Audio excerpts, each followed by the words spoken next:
ఒక్క పైసా కానుక ఇచ్చిన యేసు నామములో తీసుకొని నేను వెళ్ళిపోతాను. అది నా పరిచర్య.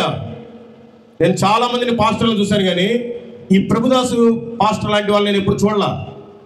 నా ఫోన్ బుక్లో మొత్తం 950 మంది పాస్టర్లు ఉన్నారు. ఇలాంటి పాస్టర్ నేను ఎప్పుడు చూడలా. ఈరోజు పొద్దున ఫోన్ చేశాడు. ఎప్పుడు వస్తారన్నా, ఎన్ని గంటలకు వస్తారు, ఎలా వస్తారని అడుగుతాడేమో అనుకున్నా. అన్నా ఫోన్పే నెంబర్ నీది ఇదేనా అని అడుగుతున్నాడు. ఎందుకన్నా అన్న, వచ్చేటప్పుడు డీజిల్ కన్నా. అయ్యా నాది ఆ బ్యాచ్ కాదు, నీకు ఆల్రెడీ రాత్రి వచ్చారు, వాళ్ళకి ఇచ్చి పంపించుంటావుగా.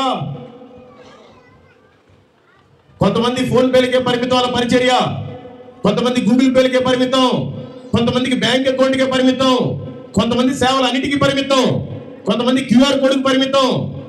బైబుల్ తెలిసి ఒక్క వాక్యం చెప్పరు, జనాలను రెచ్చగొట్టి ఫోన్ పే నెంబర్ ఇచ్చేసి వెళ్ళిపోతారు. అది డబ్బు సంపాదించడం కాదా?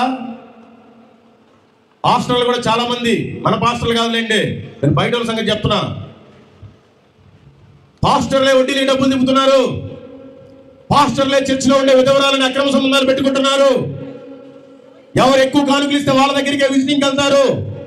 ఎవరు మంచి భోజనాలు పెడితే వాళ్ళ దగ్గరికి వెళ్తారు. మిగతా వాళ్ళు మనుషులు కాదా?